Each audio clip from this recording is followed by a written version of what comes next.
I thought it is time to talk about the merge. And since the merge already happened, why don't we speak about the future? Sunday night, a little bit of a Sunday night lecture before we will see each other tomorrow live. I can't wait. Love you so much. But remember, love yourself first. And now let's move into the future of Ethereum, the future of finance. So the merge is done, and what's next for Ethereum and what's next for the Ethereum ecosystem? That's what we're going to be talking about now in the next few minutes. You see, just after 3 a.m. in the morning of September the 15th, 2022, the Ethereum community, they did make history. I would like to say not only the Ethereum community, but Ethereum, the future of finance, made history. So after 7 years of relentless work across this ecosystem, the Ethereum merge was successfully completed. And Ethereum is now using proof of stake, and its implications for not only the blockchain, but the world are, to say nothing less than, profound. Now, the merge will reduce the worldwide electricity consumption by, and listen to this big number, 0.2%. It may not sound like a lot, but, no other technology in history has reduced its energy usage to this extent. So from darkness to twilight, the new dawn of Ethereum starts, not today, on the 15th of September, actually 3 days ago. So this past July in Paris, actually Vitalik Buterin, he explained the next phases of making Ethereum more scalable, private, and secure.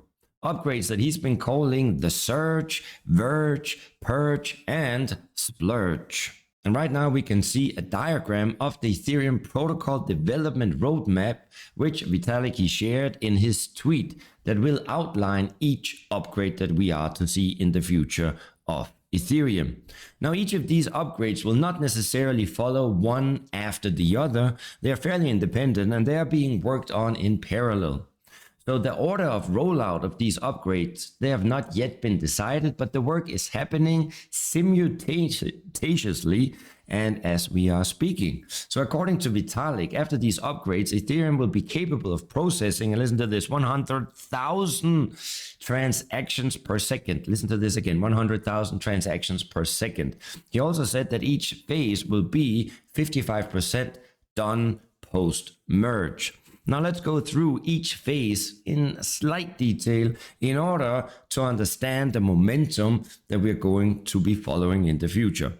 Now the merge itself that just happened is that Ethereum now confirms transactions with a proof of stake, also known as POS consensus mechanism. And POS, proof of stake, reduces Ethereum's energy consumptions by 99.98%, making the blockchain more sustainable as we are moving towards mass, not adoption, but mass decentralization. Now, I'm not so sure about this mass decentralization, but that will be for us to talk, about in the future. However, it is important to understand this. As the network grows, it must be environmentally sustainable. And now Ethereum has really gone green. The merge will also make Ethereum more scalable by introducing sharding for improved throughput. So the transition to proof of stake also improves security by allowing individual validators, anyone with an internet connection and an ETH balance, are able to stake from home and validate a portion of the network. So this shift in approach makes ETH a more secure collateral foundation for individual and institutional users alike. And now let's move on to the future of Ethereum. And the first thing that Vitalik pointed out was the surge. So post-merge Ethereum scalability will be greatly improved by sharding. Now that Ethereum runs on a proof of stake consensus mechanism, builders, they will be able to start using a form of data partitioning to improve throughput called sharding.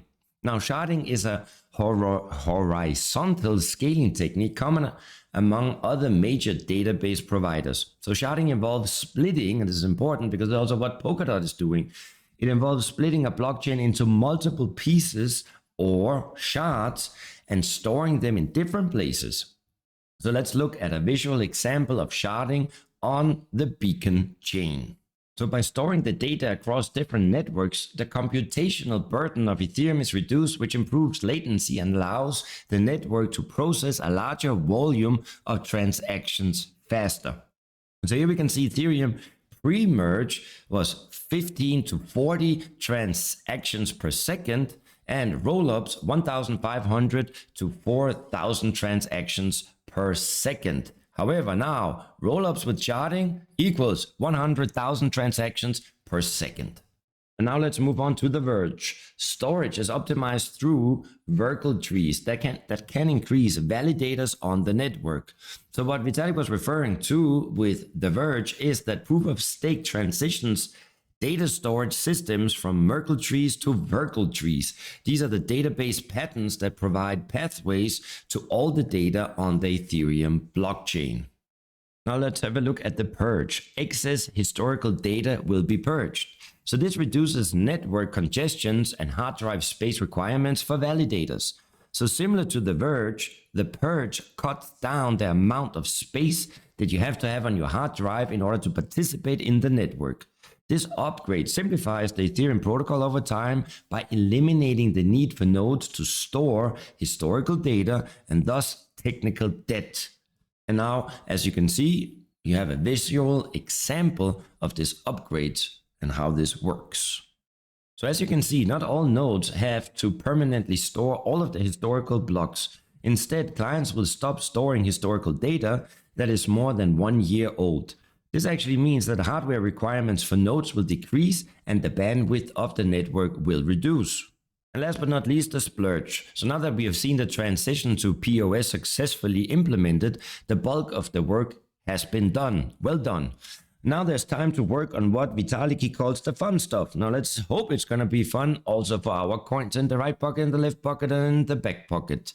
And this involves smaller updates and maintenance to ensure everything runs smoothly. So there are some, I don't know how to pronounce that word, miscellaneous upgrades that should simplify the use of Ethereum and make it more accessible to an average user. So what does all this mean? Well, we need probably to spend a little bit more time waiting for real true mass adoption. But remember, it's good to be in early because you don't want to, get on the train when we already have mass adoption. Then all those X thousand percentages are going to be gone.